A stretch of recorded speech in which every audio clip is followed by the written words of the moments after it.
Welcome to Luca and Miguel. Enjoy the video. You start by locking technical consistency. Set project to 48K HC, 24-bit so processing stays clean. Once done, create a track stack and import the vocal take. Enable flex pitch and flex time to make pitch and timing edits non-destructive.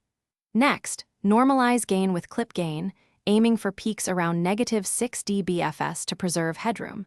This prevents plugins from clipping later and gives you reliable levels. Make sure to label takes and comp the best for. Now you move into detailed correction. Use flex pitch to nudge notes, but keep transitions and vibrato natural. Don't overtune. Once tuning is set, apply flex time to tighten timing. Use partial strength so the groove breathes, typically 10 to 30%. For dynamics, insert a corrective EQ to remove mud, add a de-esser on sibilance, then compress gently at 2:1 with 3 to 6 decibels of gain reduction. These steps glue the vocal without choking its life. Finish by shaping tone and space.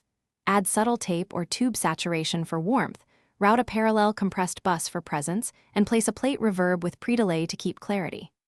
Automate vocal rides aggressively. Write automation for breaths, consonants, and phrase boosts so the vocal sits perfectly in the mix. If something breaks, freeze the track to isolate CPU issues, bypass suspicious plugins, and verify I/O and phase alignment. These quick checks usually reveal routing or plugin chain problems. Thanks for watching and please subscribe. It's the best investment you'll ever make.